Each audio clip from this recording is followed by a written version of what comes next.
I'm sitting down here with Democratic candidate for Lieutenant Governor of Texas, Marcos Vélez. Marcos, thank you so much for joining us. Thank you for having me. All right, I just want to get you the chance to start off by telling people a little bit about yourself. Who is Marcos Vélez? Sure. My name is Marcos Vélez. I grew up just outside of Houston in Pasadena. After high school, I went to go work in the oil industry and got really actively involved in organized labor. That led to a career working for the United Steelworkers International Union, and now I bargain for higher pay, better benefits, better working conditions, parental benefits for people all across Texas, Louisiana, Oklahoma, Arkansas. So it's turned into a career pursuing my passion of fighting for working people.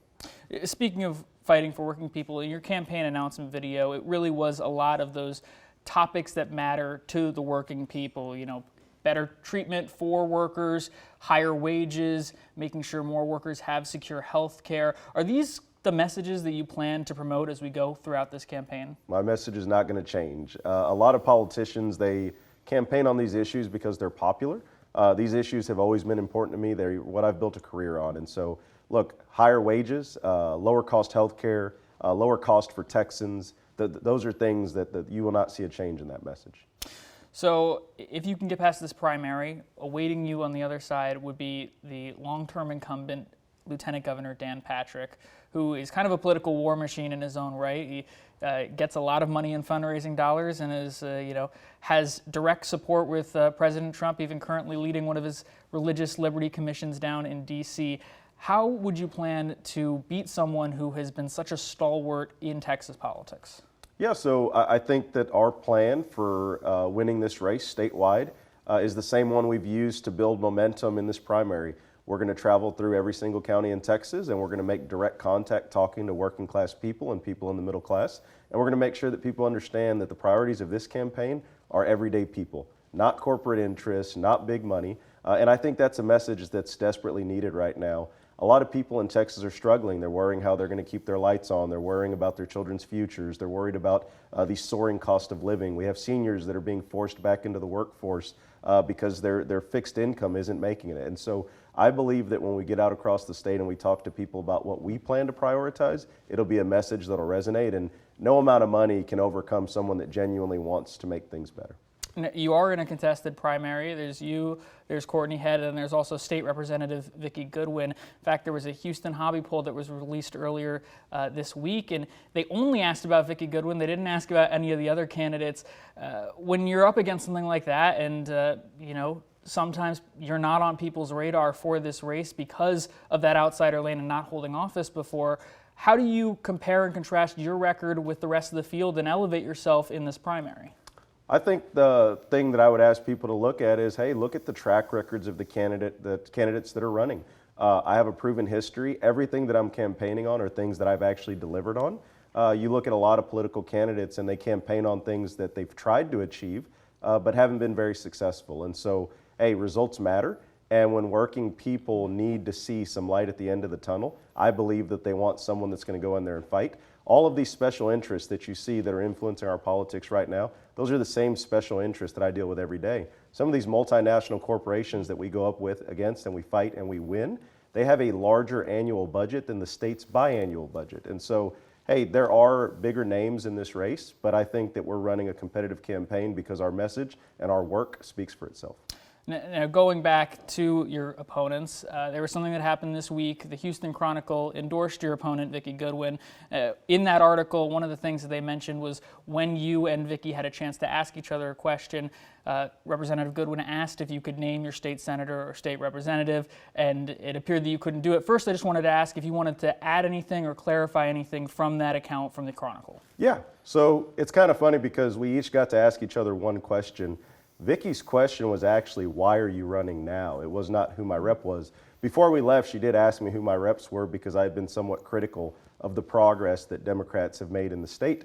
I had moved 2 weeks earlier, and so I was honest, something I guess it's a faux pas in politics to tell the truth. I know that my state senator is Molly Cook, but at that particular time, I did not know who our representative was going to be in the newly drawn 18.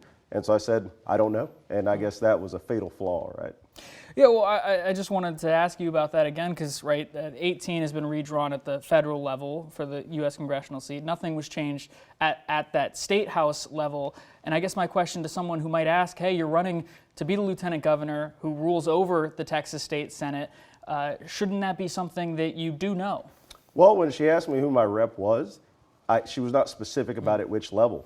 And so, again, I pointed to a couple different levels, but I didn't understand the premise of the question. And so, again, when she said, who's your rep, the most prominent thing on people's minds where I live was that 18 race. And so that's what I thought she was getting at.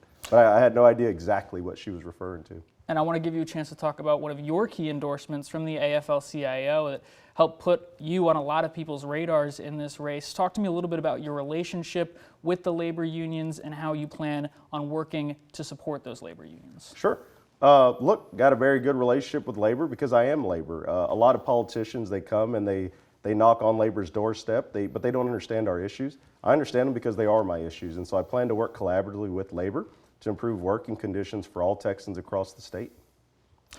And then I do kind of want to get back to that point of why are you running for lieutenant governor? Obviously, it is a very important position here in Texas compared to lieutenant governor of other states because they run the Senate and they basically have that pocket veto of not bringing up legislation to the Senate floor if they choose not to do it. How would you run the Senate if you were elected lieutenant governor? What kind of tactics would you use? We've seen the current lieutenant governor kind of remake that role in his image over the last decade plus to try to promote his agenda. So I think the biggest thing would be remaking it to work for working Texans. Everything that we focus on is going to be something that either raises wages, improves benefits, improves the access to health care, better funds public schools. We are going to focus on things that benefit everyday working people, and I think it'll be transformative in what we're able to deliver for normal everyday Texans. And then none of the candidates in this race are, at least on the Democratic side, are necessarily known statewide. But once again, going back to that Houston poll, you were not listed as one of the candidates. They actually didn't even poll the Democratic primary in this race. When that is something that is an uphill challenge, getting your name out there, how do you plan to do that as we are less than a week out from the start of early voting? Yeah, so hey, we're going to continue to travel the state. We're going to continue talking to people all over, but we're also going to use social media, earned media like this. And so, hey, every avenue that we can get our hands on, we're going to keep swinging for the fences. And then just to wrap up here, is there anything else you want to say? The last word's yours. Hey, so really appreciate you guys having me. Anybody that's interested in the campaign, I'd ask them to please check out velez4texas.com. This is a campaign that's focused on working people issues. I believe that the people of Texas desperately need new leadership, and I think that we have a chance to run a very competitive race, and I think we can win.